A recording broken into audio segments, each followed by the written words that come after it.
This year, the Goldwater Institute Freedom Award goes to Christian Watson. Christian is a writer and a podcaster. He's really one of the rising generation of intellectuals who's fighting back against the cancel culture and the identity politics that are pervading our schools, our government, our media, and our communities. This movement preaches conformity. It assigns ideologies and identities to individuals based not on their convictions, but on their membership in a group. Christian tells me he experienced this firsthand when, as a kid, he was chastised for acting white because he read comic books and listened to jazz rather than playing football and listening to rap like his black peers. Christian not only decided to reject this worldview that sought to strip him of his individualism, but he spoke out against it. "My skin color does not account for my beliefs," he said. "My skin color is a physical trait. My beliefs are a spiritual trait." See, too often today, Americans are taught that their destinies are predetermined by factors like race and sex, rather than molded by hard work and determination and initiative. They're taught that the American dream is only for people who look a certain way. In short, they're taught a message of cynicism and a message of despair. But in contrast, Christian spreads a message of hope and a message of empowerment. On his podcast and his YouTube channel and in popular media appearances, Christian shares an important message about how young Americans can reclaim their individuality, take responsibility for their own lives, and chart their own pathway for success. This is the mindset that Christian models. The best way to fight prejudice is through excellence.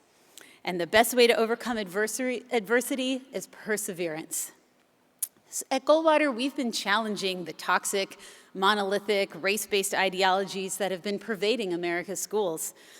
And as part of that work, we've been proud to partner with Christian on public discussions about color and conformity in America. Christian's ability to reach young people with this message is truly unparalleled.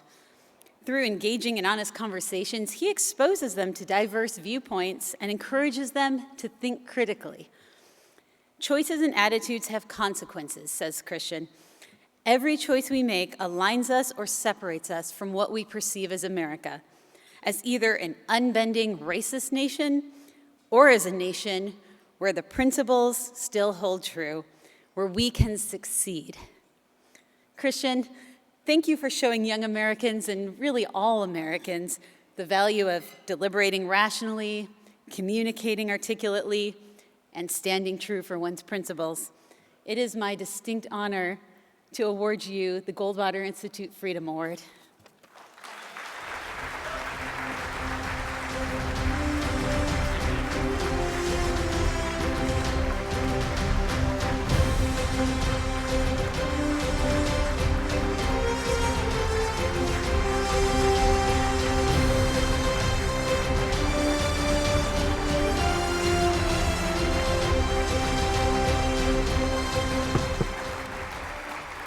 Wow. Well, hello, everybody. How you guys doing tonight? Very good. Well, I want to start off the evening. I won't be long, I promise you, because I know award speeches can go very long, and we don't want to do that. But I want to start off the evening with 4 thank yous. I must first say thank you to the Lord above, who, by his providence, I believe I'm standing on this stage before all of you today talking. I must also thank my mother, my dear mother, who couldn't make it because she's, as always, as I saw growing up, such a hard worker, always working to make sure she can make ends meet, who instilled me with the virtues that I also believe have allowed me to stand before all of you today and speak on the message I will be speaking on very shortly. But then I also want to thank the Goldwater Institute. I want to thank particularly Christina and Timothy and everyone at the Goldwater Institute that found me, worthy and deserving of this award. And it's one of the highest honors I think I've received in my life so far. I'm still pretty young, so we'll see how much that changes. We'll see. Fingers crossed. But I also want to thank each and every one of you who are standing, or sitting rather, in this room today, because each and every one of you, by virtue of your financial support or moral support or whatever, or even your presence, you're conferring something very special today. You are conferring that you believe that the dream of America, the promise of America, and the philosophy of America, which I'll talk about in a few seconds here, is so special, so unmistakably worth fighting for. and that this country can remain a beacon of hope for the rest of this world. And if I can play a part in my own way in ensuring that truth remains alive, I think I will have lived life as a fulfilled man. So thank all of you as well. I appreciate it.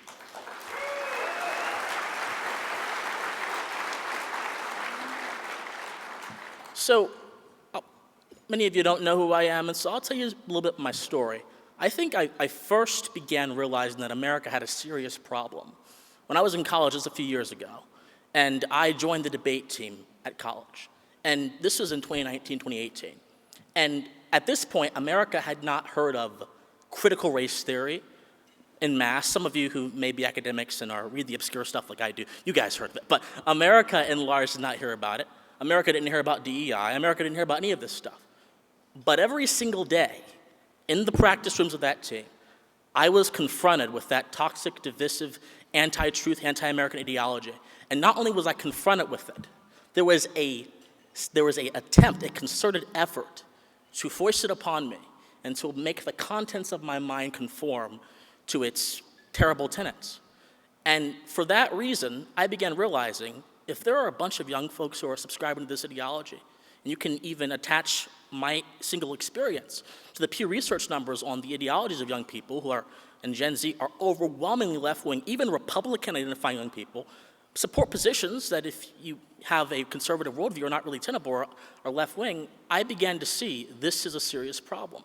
And for recognizing this as a serious problem, and also for speaking out against it in that setting, I was de facto kicked from the team.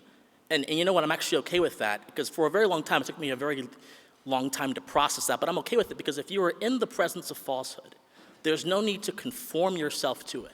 If you are a man of truth and a man of conviction, you ought to conform yourself to that. Emerson, one of my favorite philosophers, said that whoso be a man must also be a nonconformist. And it was the nonconformity of 1776, the nonconformity of our founding generation, that is the reason why all of us can exist in such a great nation like this country today. So we should, all of us. Yeah.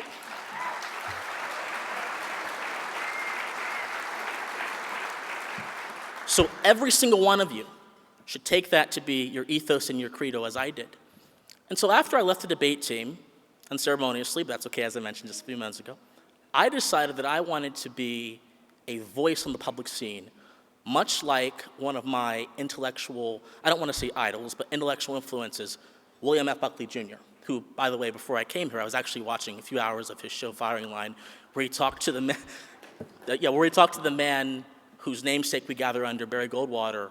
And again, I'm always enchanted. But the great thing about Buckley was not just his erudition, wasn't just his wit, although those two things he had in spades. The great thing about Buckley is that he was willing to question the premises of every single argument given to him, even if he was on the same side of that argument. I find that today in America, many of us, at least me as a conservative, I find that many conservatives in America, or many who support liberty and freedom, or whatever term you want to put it, are defined by what they oppose and not defined by what we believe and the principles that we assert. But as I mentioned before, Barry Goldwater, whose namesake we gather under, knew what conservatism meant, knew what constitutionalism meant, and those are the ideas that he articulated are the ideas that I have used to be my credo. And so I'm going to read a passage from his Conscience of a Conservative, which is my favorite books ever, in which, as he's talking about what a conservative is, he says the following. He says the first thing, in regards to conservatives, he has learned about man is that each member of the species is a unique creature. Man's most sacred possession is his individual soul, which has an immortal side, but also a mortal one. The mortal side establishes his absolute differentness from every other human being. Only a philosophy that takes into account the essential differences between men and accordingly makes provision for developing the different potentialities of each man can claim to be in accord with nature. He goes on to say, we have heard much in our time about the common man. It is a concept that pays little attention to the history of a nation that grew a great deal through the initiative and ambition of uncommon men. The conservative knows that to regard man as part of an unidentified mass is to consign him to ultimate slavery. What he just articulated there so many years ago was the defining philosophy of the founding generation. It is what separated the new world from the old world. In old world Europe, your value as a human being was based solely on your status, was based solely on what favor you could muster from the higher classes. But in America, your value is seen as a spiritual truth, an undeniable axiom. We hold these truths to be self-evident, that all men are created equal. These are not just platitudes that make us feel good. These are not just ideas that we can recite and then pat ourselves on the back. These are immortal truths that created, to date, and perhaps the only, greatest ode to human freedom and human potential that this world has ever known, and that is America.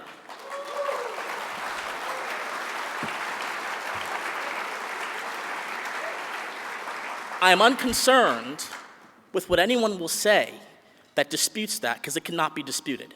In the past 270 plus years of this country being in existence, we have innovated more than almost any period in human history. We have developed more than almost any period in human history. And the world now has a motto to follow on if you want to have a morally consistent political order, where to go to, and that's America. And so I see Mr. Goldwater's words as a reflection of the new world that said, no, the group is not what you are consigned to. You are consigned to ultimate truths that transcend the group, that transcend society, that transcend status, that go to the very core of who you are as a person. And so I said, you know what, I want to be an apologist for those ideas. I want to be an advocate for those ideas. And over time, I began speaking out against critical race theory, which is actually how I first encountered the Goldwater Institute. But as time has progressed, I've gone to other topics. Because in our society today, we have a lot of issues here in America. When the idea of objective truth has become consigned to subjective passions, we have a problem in America when this is a country founded on the objective capital T truth. Not my truth, not personal truth, the capital T truth. When we can now decide whatever we want to be, regardless of any constant, any axiom, that's a problem. I think that when a lot of Americans have an incorrect relationship with their government, where they expect their government to be their caretaker and not their own wit and own, yeah, sure, go on. Go ahead, yeah, sure. I was hoping that'd be an applause line, but where Americans expect the government to be their caretaker, not their own wit, not their own determination, not their own initiative, not their own skill, not the pursuit of excellence, not merit, which have all been consigned to the trash heap of history by leftists who have taken over institutions, but the government, we have a serious problem in this nation. When more people in Gen Z are interested in what's on TikTok than in the principles of the Constitution, we have a serious problem in this nation. And if I listed every, oh, sure.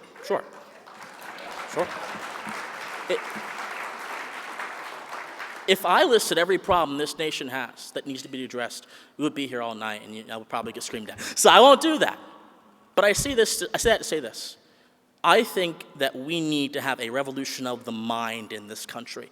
1776 didn't happen in a vacuum.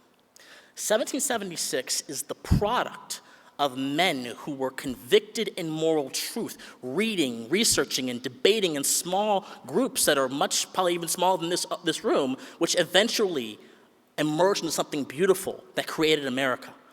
I believe that we do need to have another 1776 moment to recapture that love of America and to preserve our nation for posterity.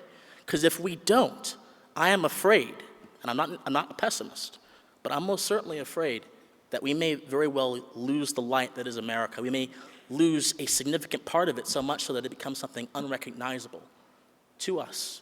We need a revolution of the mind, where we are focused on challenging ideas that prevail over our culture, where we are willing to question our own convictions, just even if only to make sure they are in line with the truth, where we are willing to question bad ideas no matter how much the collective or the group appreciates them, where we are willing to be apologists and warriors for virtue. And that's why on my YouTube channel, I talk about this all the time, where I want to give people knowledge of philosophy, knowledge of reason and logic and argumentation to advance this goal, and to not just make it something that you do sometimes, but to make it a mainstay in social American life like it was a mainstay in the 18th century. So I appreciate this award so much. I could say so much more, but I want to respect the time of this organization. I appreciate this award so much, and I'm grateful that all of you are here, and I'm also doubly grateful that freedom has warriors like Goldwater in its ranks that are willing to fight for its preservation. Thank you so much.